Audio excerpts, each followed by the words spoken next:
Hello, everybody. Welcome back to another wonderful interview that I'm doing. I am now actually joined by Shakespearicles, and he's one of the most talented writers on film fiction. Good evening. Okay, so the first few fits of stories that I want to go over with you, if you're fine with that, was the apology stuff. Okay. Where did you get the idea to do it in that sort of manner? Uh, with what you mean the collaboration I did recently? Well, I know that you've done several different fits about apology and all that. Apogee. Yeah, apogee. Well, I've done two actually. Clopfix in the comments has done most of the stories about her, um, and I did a short one as like just like a bit of a one shot. We took a more serious take on it regarding the relationship she had with her father. And then Clopfix in the comments approached me and said, "Hey, we should do a collab." And I said, "Yeah, sure." And so we ended up doing the story that we recently released, Apogee's Playdate and Button Mash's Playdate. And the way it worked is we each did three of the six chapters, and the story would bounce back and forth between our two submissions, and it made one big story. Okay, okay. And when did you start getting into writing? I started getting into writing at the end of 2012, honestly. Um, I hadn't really done any sort of writing as a hobby before I got into My Little Pony. So you can actually see the progression of my talent from my first story up until my most recent one. Um, like My Little Pony is what actually got me into writing just as a hobby. And would you say that the show changed your life a bit? Yeah, definitely. It was one of these things when I first saw it that I thought, oh, it's kind of neat. It's interesting. I saw a lot of the memes coming out of it and things like that. Um, I had first gotten into it through 4chan when the article came out talking about the end of the creator-driven animation, and I went to go watch the show that the article was talking about so I could make fun of it and really just like rip into it. And wouldn't that be funny? And I watched the first episode. It was the pilot, and of course it was a two-parter, so I had to watch the second part. So that's how they get you to watch the first two episodes.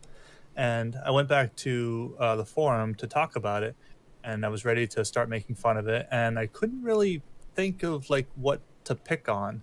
So I ended up going back and watching the first two episodes again, and I realized, this is really good. The animation and even the characters. I thought, oh, at first it was a parody of female characters. Like, oh, you get the one obsessed with dresses, and the other one that likes to party all the time, and of course you get the shy one and the tomboy. I'm thinking, oh, isn't this a lovely satire of what girls are like? And but then I ended up watching, more episodes, and I realized, you know what, I just genuinely like it. And when it came to the fandom, I thought, okay, well, rather than just watching the show, why don't I just let it consume my whole life? Would you say that the art and all the animation and all of that could hold up today, like from season one? Well, I mean, when you go back and you watch season one as compared to the more recent episodes, you can definitely see the evolution of the show's animation. Um, I remember watching the movie, the feature film that had come out, and seeing the animation differences there. And the movie was very beautiful. And by the looks of the previews for season nine, um, I'm seeing a lot of that new art style where it's flash animation, but it's also got shading rather than just the straight vector colors palette. Because the characters, when you first look at them in season one, are very two dimensional in appearance, with very little in the way of like shadows or color gradients. And then when you look at especially in the movie, you can see like, all right, so Twilight isn't just purple with some shade to indicate a shadow. It's now you've got this whole like texture palette that goes with it, and that was like the first thing I immediately noticed watching the movie, and also watching the later episodes in the seasons, just the improvement of the quality of the show overall. And what else have you dabbled in the fandom instead of writing? Not a whole ton. Recently I started doing an interview show similar to this one, similar to the Barcast with B25. That has been a very time consuming hobby.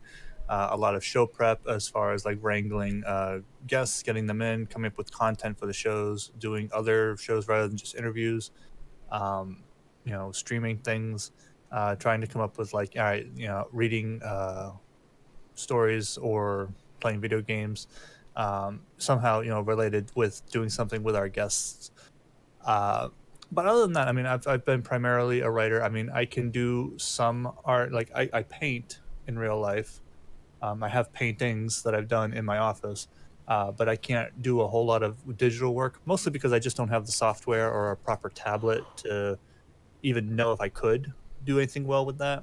I do plenty of image editing in Paint, and I'm pretty good at that. But beyond that, I don't do a whole lot else for the fandom.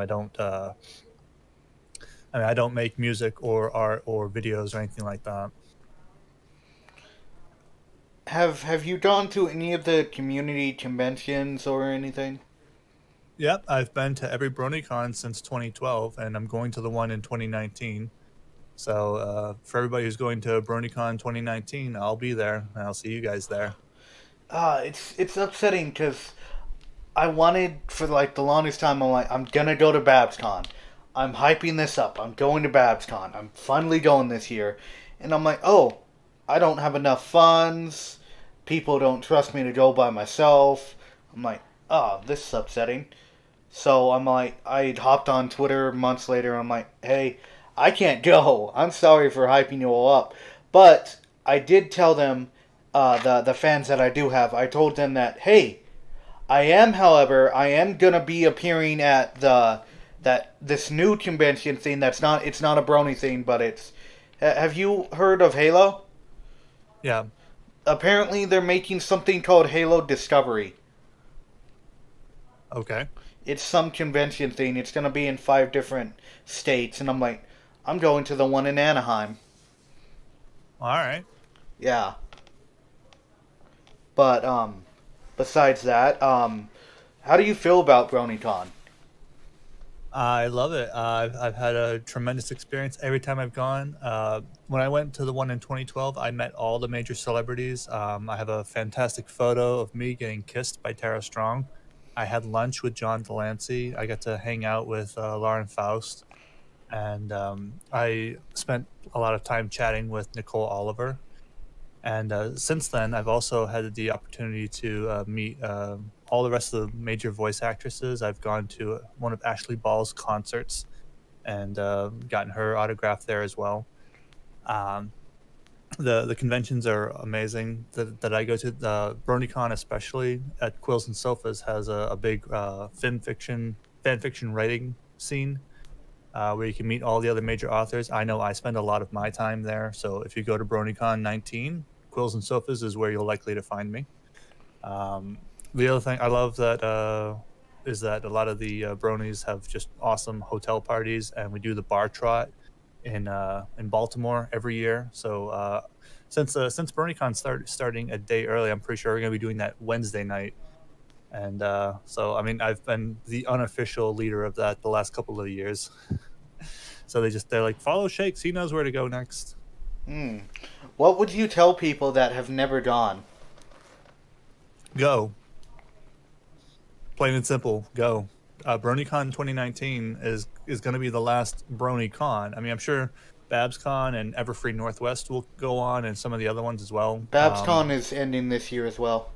Well, that's unfortunate. But I mean, if you have the opportunity to go, go.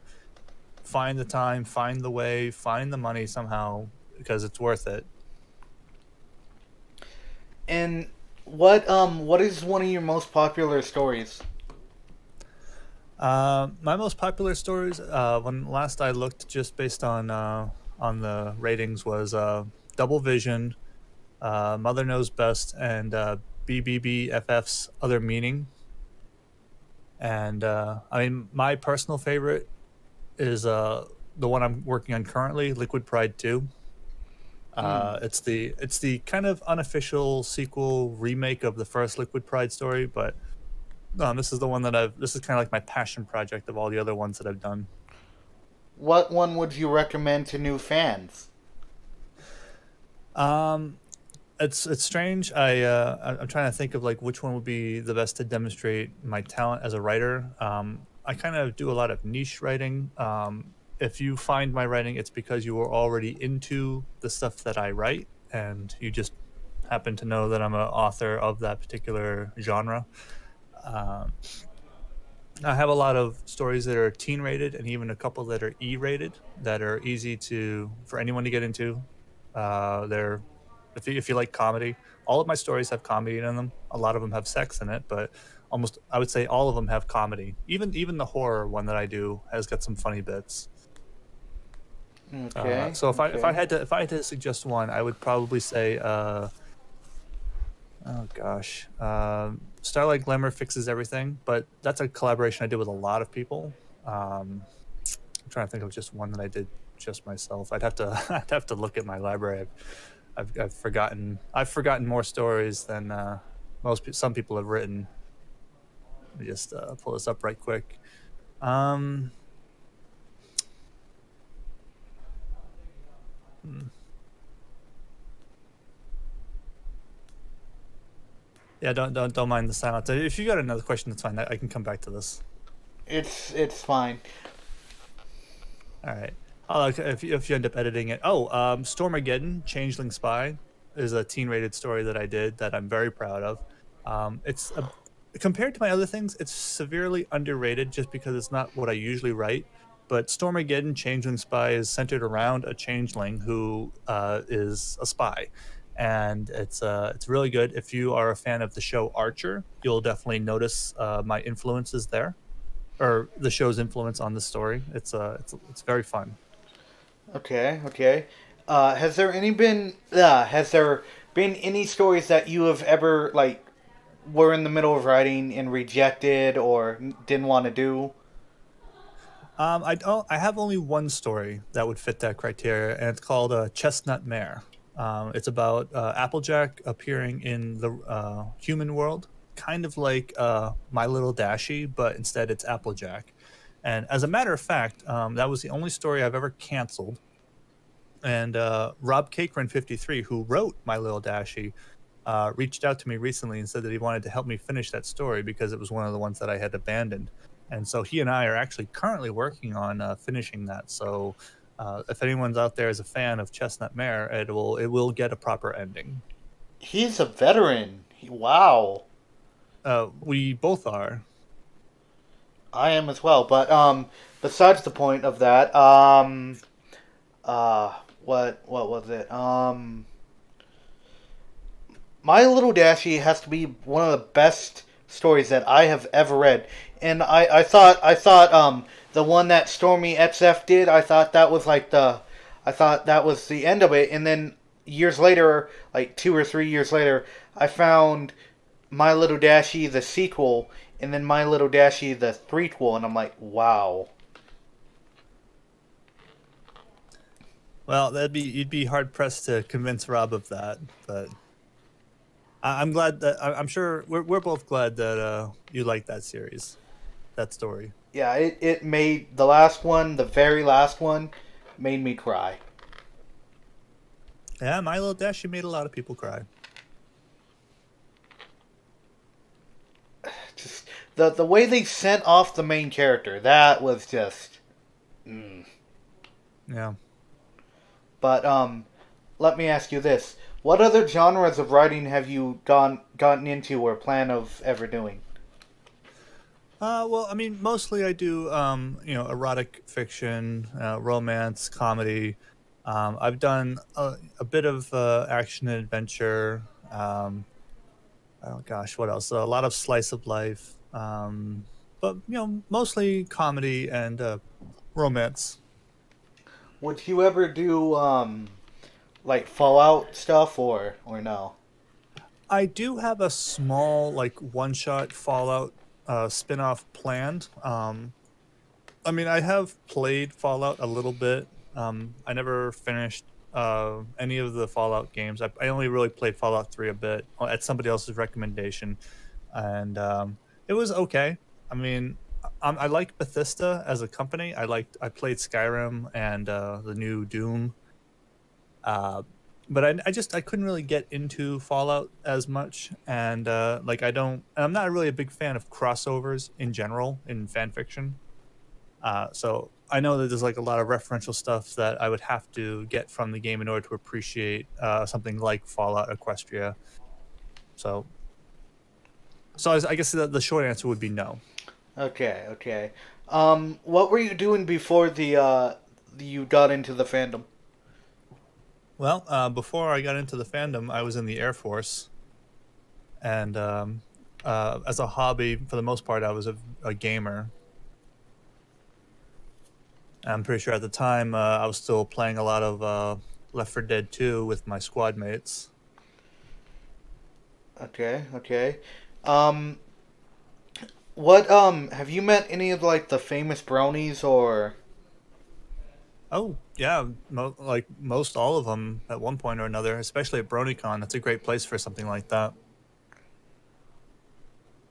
So, Eh, like Dusty Cats and the musicians, Saber Spark and Black Griffin, all those guys, all the big writers. I mean, I did a panel with Penstroke, as well as Skirts and gosh, a couple other people. I know Gary Oak. I've been on several of his panels as well, and I'm completely blanking on this last person's name, but I'll remember it later. I honestly hope one day that I get to be asked to like host a panel or something, and I'm just hoping like somewhere at one of the biggest conventions ever. I think what would be the biggest? Is it E3 or Well, E3 is the biggest gaming convention, but the San Diego Comic Con is probably the biggest convention in the world. like the ones that the YouTubers would go to, like Markiplier, Jack, I would say that would be E3. E3? Okay, okay. But yeah, I was asking because I went to a convention at one point. I had the sword that I bought. I had it signed by the person who the original voice actor for Betty Boop. But then I sold that sword, and the asshole I sold it to rubbed off the signatures, Okay. and that upset me. Well, that's the risk you run when you sell something. Yeah. Okay. So what else to ask you? What would you have done with your life if you never got into the fandom? Hypothetical question. Well, I mean, I've got a pretty busy life outside of Pony as it is. I mean, I'm in a long term relationship. I own a house and a car. I work full time, doing the whole adult thing. I've got a couple of cats that keep me busy. So if I wasn't taking time being a brony, writing and being an active part of the community, I'd be either playing video games or working on my house. Which, I mean, I do those things anyway. I would just be doing more of it. Okay. Okay. Um, what character from the show has uh influenced you the most? Well, I wouldn't necessarily say any of the characters have influenced me specifically, although I find that I most closely associate with Shining Armor, uh, because he's a military character.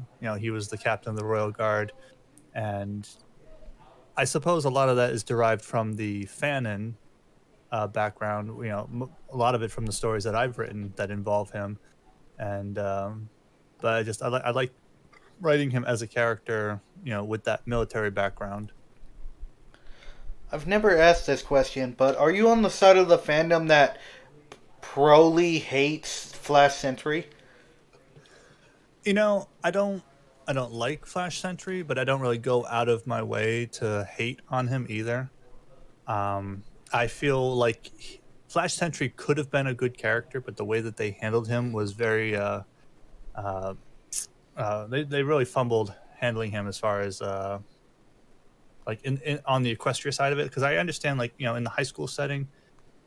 And it's weird, like the dissonance between Equestria Girls and My Little Pony, because when you look at the My Little Ponies in Equestria, they're adults with their own businesses, and Twilight is a princess, and Rarity has her own, her boutique chain that she runs, and they all function like adults. But then in the Equestria Girls universe, they're all in high school still, so it's weird to see Flash Sentry as this high school boy flirting with this, adult princess woman that we all know and love, and it just seems very off-putting to see that. And then when we at the end of the first Equestria Girls movie, and she comes back, and then you've got the Flash Sentry pony kind of foisted upon her, like, oh, here is this shipping that's supposed to just happen.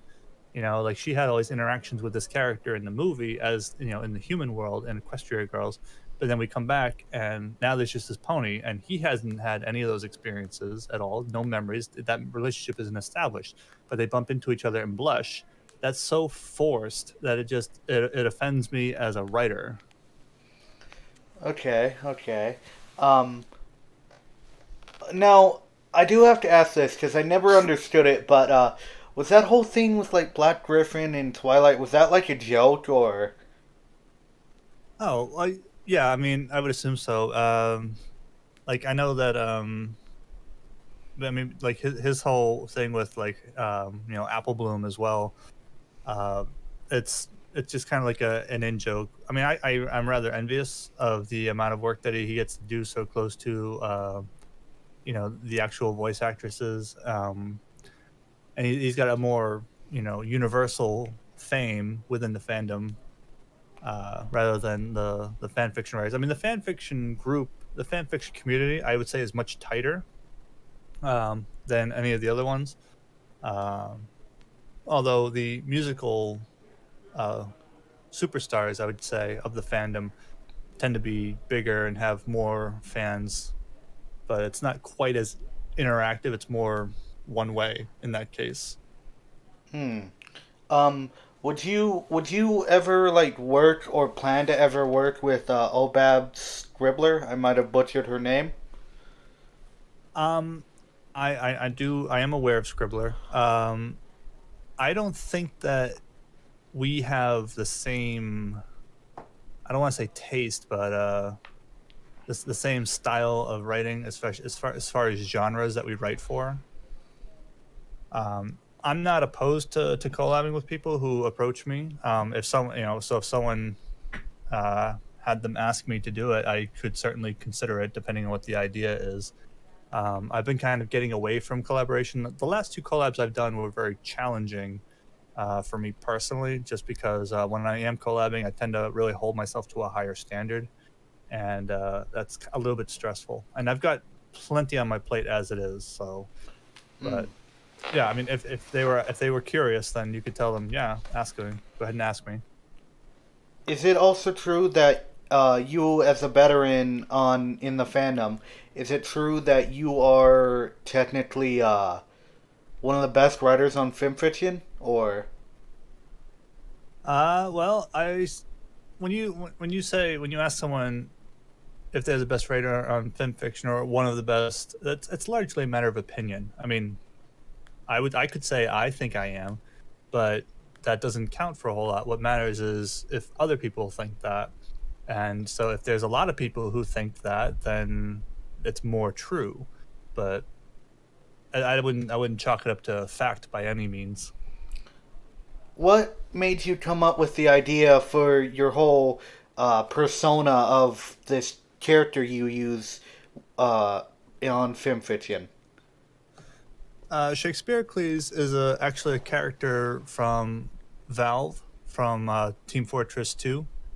Um, he's on a poster at the writers' room at Valve. And it's a picture of him, and underneath it says Shakespearicles, the world's strongest writer, and it's meant as a motivational poster for the writers at Valve. Presumably it was to write for Half-Life 3, which doesn't look like it's ever going to be, but we can all keep hoping. So when I saw that, I said, okay, well, nobody else here has taken that, so I'm going to go ahead and take that and run with it, and that's been just my persona ever since. Hmm. And what would you say is what character do you think that you have written in your stories? What is the most appealing character to you? OC, of course, that you've written into your story. That would be Stormageddon. Like I said, that whole story is based around him. I think it's approximately 70,000 words. So there's a lot of character development for him in there. It was a story that I really enjoyed writing for him, especially. Uh, but usually I do prefer using canon characters without a ton of OCs, and that one story was the exception to the rule. Hmm. How did you feel when you were writing Opperty? Is that her name? Um, I'm not sure who you're talking about. Jetstream's daughter. Oh, Jetstream's daughter, Apogee. Yeah, Apogee. Yeah. Well, I loved a lot of. First of all, Shino Daji's art is a huge inspiration, and then also Klopvex in the comments is something that I accepted as like my headcanon for her and her relationship with her father. So when I was approached, by him to say, "Hey, let's do a call," I said, "Okay, well, let's do something involving her." And since I had already written a lot of stuff with Button Mash and Creamheart, uh, it seemed to make sense to do that, especially with Shina Daji's most recent artwork at the time, which had the four of them all in one place. And so the stars just kind of aligned for that one. Uh, but I love her as a character. I love her visually. She looks really cute, and all the writing around her has just been very fun. She's a fun character to read. Um, that sort of like perpetually optimistic little ball of energy Pegasus filly. Hmm. Hmm. I didn't finish the story sadly, but I um what story have you ever written that has made you emotional? um I would say Against the Wind was the first one that I really enjoyed, like just reading again afterwards. Specifically, there's a scene where Twilight writes a letter to Celestia asking for help, and Celestia like teleports her right to her. So Twilight ends up appearing in the middle of day court, and there's all these like other like dignitaries and delegates and people who are there, and she's just like looking at Twilight, and Twilight is just a wreck, and so she just dismisses the entire court, like everybody just get out, and she kicks everybody out for Twilight, and the way that she does that is just uh, it just demonstrates how much she really cares about Twilight, and that's always one of my favorite scenes that I'd written. And what is Against the Wind about? Against the Wind was written, I think, during season two. It was shortly after Magic Duel had come out, and it was a romance fiction between Twilight and Trixie, and so that's the short version, and it ends up running into problems because writing 101 is that drama drives the narrative, drama and conflict, and so problems arise, and what ends up happening is Twilight gets in over her head, and she kind of like has like a breakdown, like I don't know what to do next, and she writes to Celestia, and Celestia helps her, in that scene. Hmm. And I don't want to give away too much because the other thing that my writing is known for is having a lot of twists. So being funny and having twists, you can always count on those things from me, regardless of what story it is. So wait, what you're saying is you're technically the M Night Shyamalan of the Brony fandom. I do have that reputation. Okay, okay. Um, where did you get your inspiration from for writing mostly? Honestly, I don't have any direct inspirations. I mean, a lot of people ask me, how well I know Shakespearean plays, and I know them about as well as anyone in high school knew them. I knew the major ones, the major characters, the plot points, and things like that. But I'm no Shakespeare expert. Everything. If I had to answer a specific question, I'd have to look it up.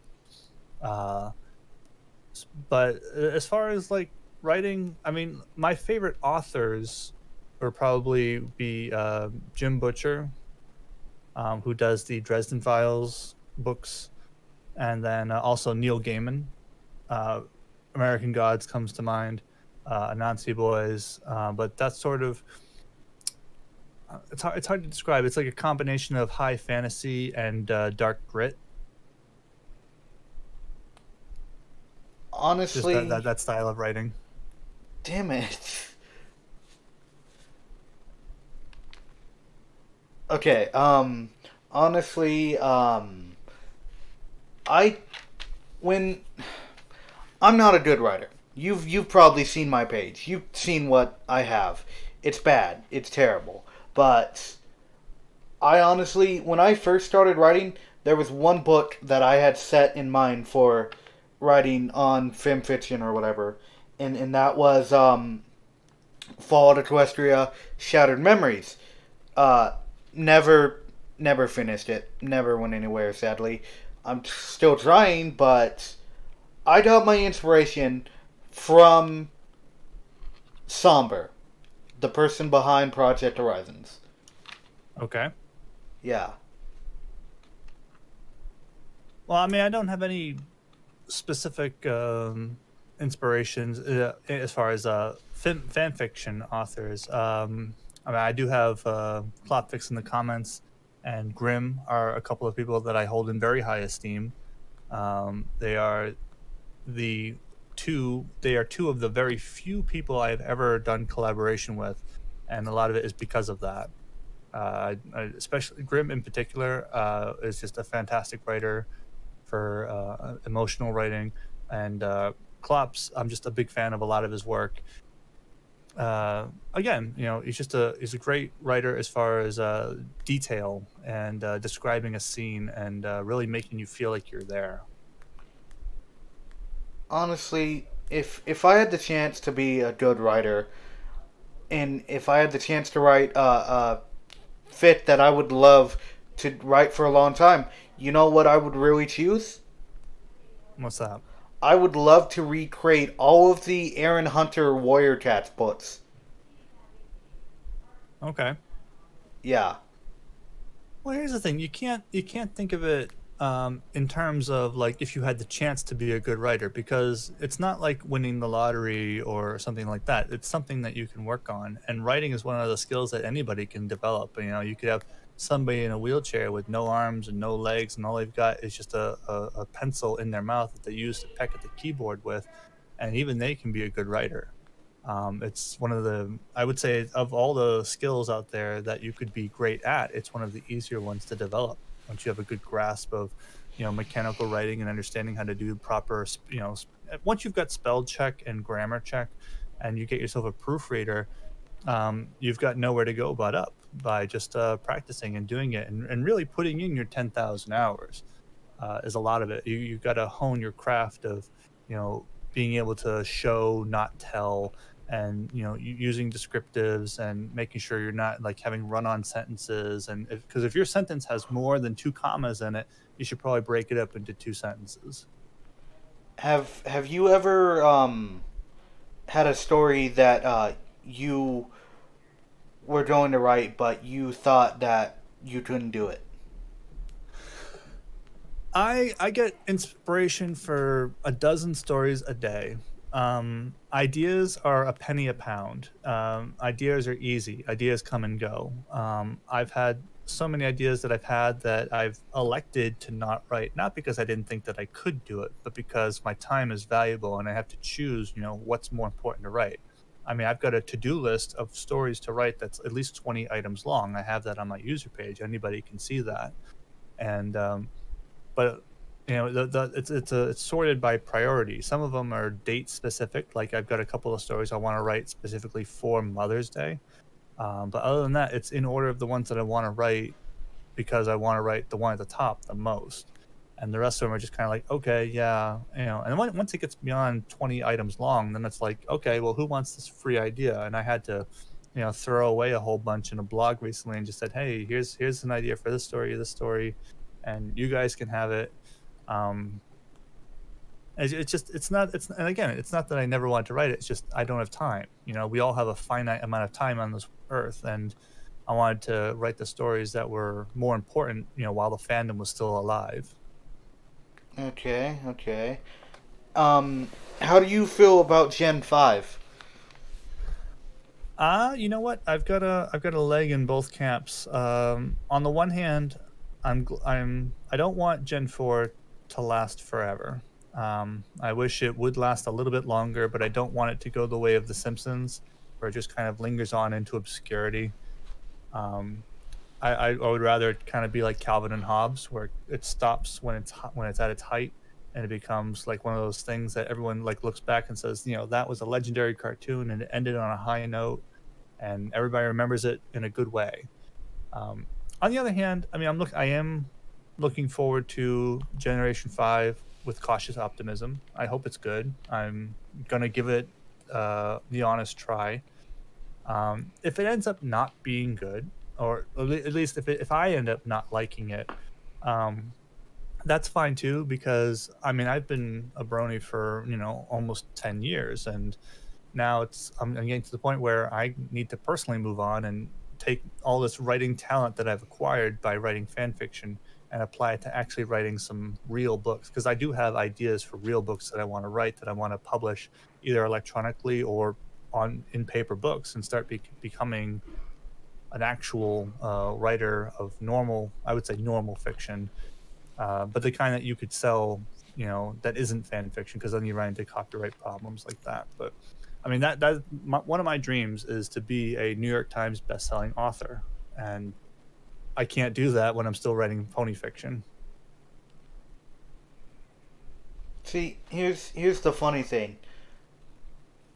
Um, it's interesting because a lot of this fandom has made many great things for almost like 9 to 10 years, and it's really strange to see that it's going to die. And like a lot of the big famous bronies have gotten older, but I have a theory that like all these like new bronies that are coming in, once Gen 5 hits, there's gonna be a whole new generation of bronies getting popular. Well, here's the thing: like with the fandom, I don't think the fandom's not going to die just because the show ends. I'm certainly going to stick around for a while. I mean, I don't know what it is that will eventually have me leave. Um, if anything makes me leave, I don't know. I might just be a lifetime member here. I'm not sure. But keep in mind, when Star Trek first came out on TV, it was only out for a short while, and the fandom went on for a long, long time after the show was over. Especially with fan fiction, especially.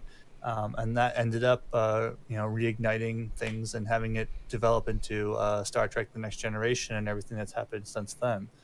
Um, Generation Five may bring in new fans. I mean, I'm sure it'll bring in new fans, but I don't know if they'll necessarily be bronies in the way that we imagine them.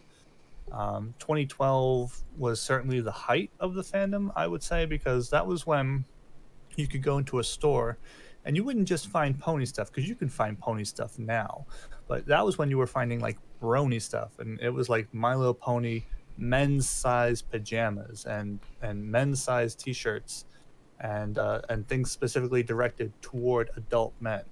Whereas now it's like that sort of stuff has kind of gone away, and it's back to just toys directed toward little girls.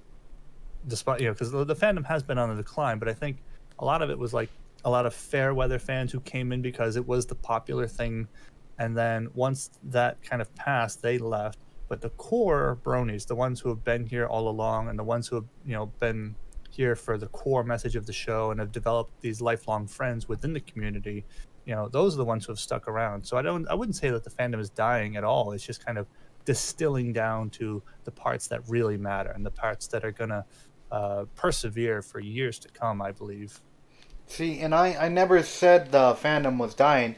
I said a lot of the famous bronies are getting older and up there in years, and I feel that there's just going to be, because this always happens, there's going to be a new generation to take on all the new stuff, and then I have a feeling that there's going to be just generation after generation of people like that. Well, maybe. I mean, again, Star Trek is another good example. There's a lot of old Trekkies, and then there's a lot of young people who have just gotten into it as a result of like the new J.J. Abrams movies, which has kind of reignited the fandom and gotten a lot of young people into it, and got a lot of young people into watching the classic Star Trek. I mean, I was never a big Trekkie fan, although I did enjoy the movies, the new ones. I watched The Next Generation kind of like off and on. It was just something to watch that was on TV after school, but I never really got invested into the lore of the show. But I'm sure you're right. I'm sure a lot of new people are going to come in and make a name for themselves and become the new famous bronies, as people get older and have to leave the fandom because they have a family and kids and a career and things like that. I mean, I'd certainly would like to be more active myself, but again, I've got a lot of things going on in real life that keep me from being, in here as much as I would like. So yeah, I'm sure that is what will end up happening. See, and I'm trying to hope to jump on that bandwagon. I want to be basically the spark that ignites that whole thing because I'm 19, so Okay. yeah. But um did you ever think that you were ever gonna do like clop fits when you started writing? Um, Not right away. I had originally had a alt account that I was going to do that under. Um, but then when I did my first one, and um, I'd have to like look up which one it was, but I'm pretty sure it was Double Vision was the very first one I did.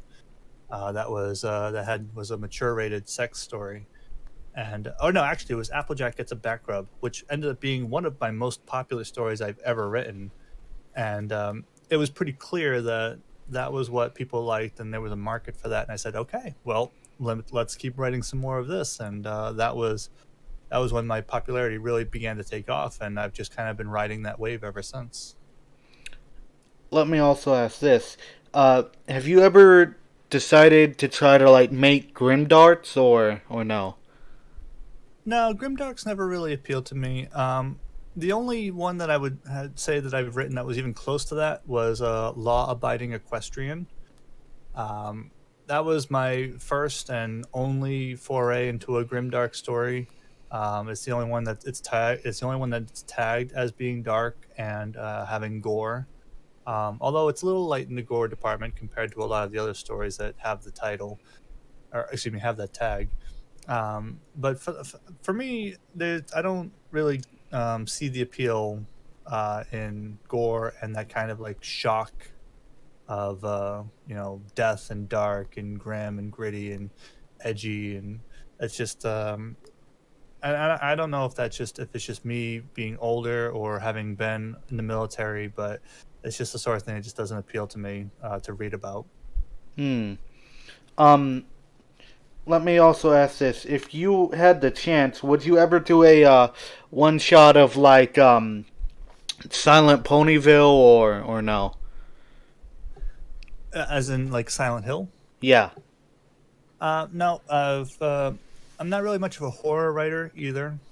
I'm friends with like Horse Voice, who is a tremendous horror writer, and that's not really my specialty. Is it also true that Scribbler is the queen of grimdarts and horror stuff? That is the title. Yeah, I would say so. What did she do again? She did Silent Ponyville, right? I'm like I said, I'm not sure. I'm not a big horror fan, so that's not the sort of stories I go to read. Okay. So in this case, I suppose you would know better than I would. What was the first ever story that you wrote?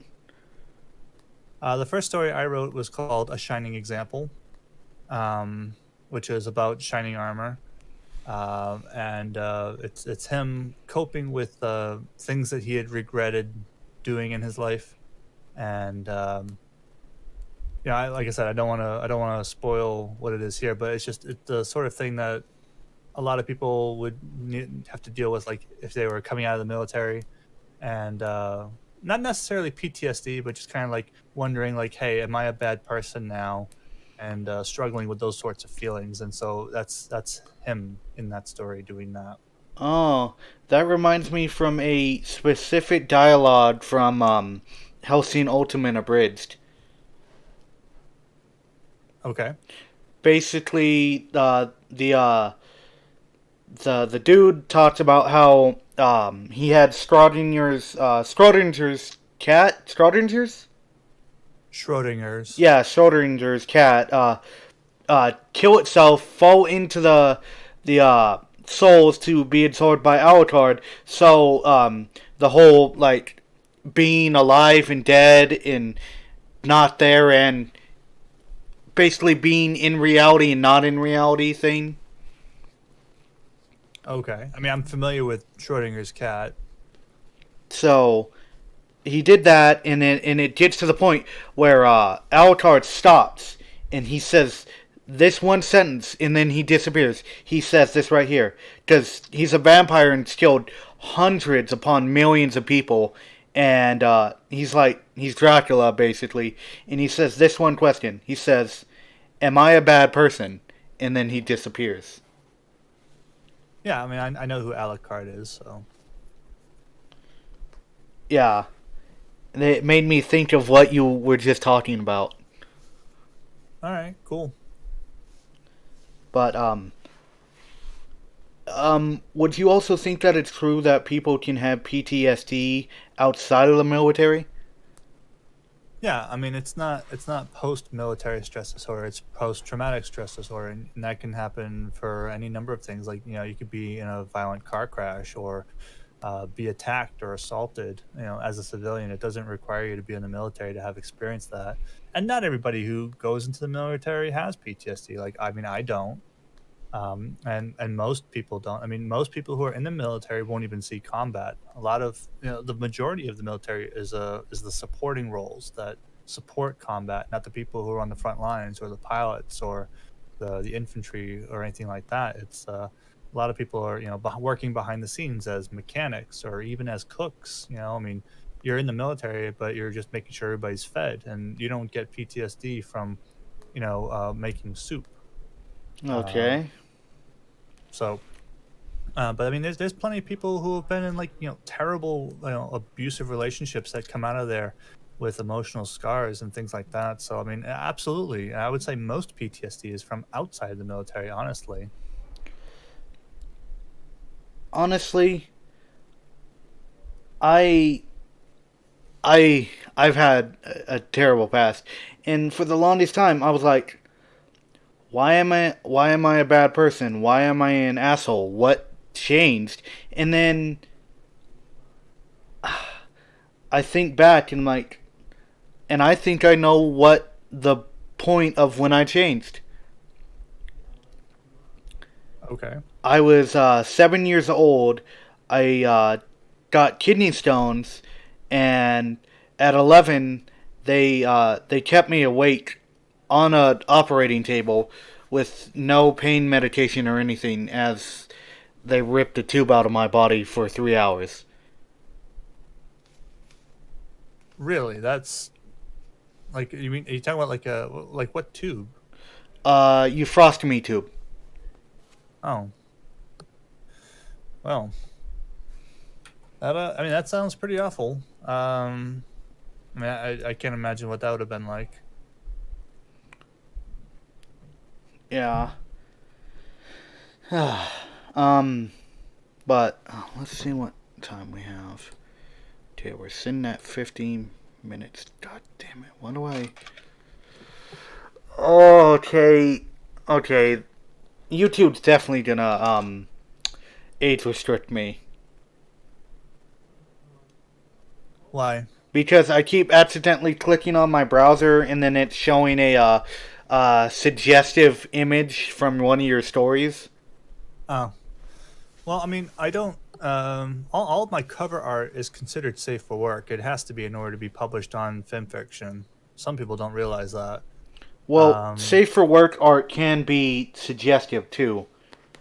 Yeah. Well, I mean, again, I don't think YouTube is going to knock you for that. If like as long as you don't put swears in the title or in the description when you post the video, you should be all right. Okay, because I don't know how to edit. I'm trying to look for an editor that I can pay.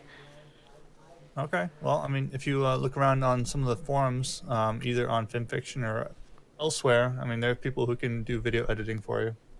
Okay, okay. So, anything else you want to add? Have you ever been to BabsCon? No, never been to BabsCon. I have wanted to go, if only to see Tara Strong again. She and I actually have quite a bit of history. It's an amusing story. But I mean, like I first met her at 2012, and I've seen her several times since then. And you know, she's recognized me. And you know, Gary Oak, for example, can attest to a lot of our interactions. You know, when she like saw me like waiting in line for something, she came over and you know just gave me a big hug and things like that. Hell, I felt really good when I made a comment on one of like her posts and she hearted it. Wow. Or I made a post and she hearted that too. I have a weird pull on Twitter a little bit. All right. Well, that's cool. Hell, people look at me strange every time I say this, but I consider Looney Turtle my boss. All right. Yeah. Even though I don't directly work under him, I consider him my boss. Okay. Yeah. Um I'm also really trying to get into the Secret Rift Cafe on Skype People still use Skype. sometimes. Okay. But is that all? Is that good? I guess so. I mean, you're the interviewer here. If you don't have any more questions, that's fine. This was delightful. Yeah, I don't have much more to ask you because I don't read many of your stories. I don't have time. Well, hey, I understand. Everybody's very busy these days, and I won't hold that against you. Hmm. Well, you heard it here, folks. I just interviewed one of the best FimFiction writers on FimFiction. And remember, join Nation, Predator Nation. Bye bye.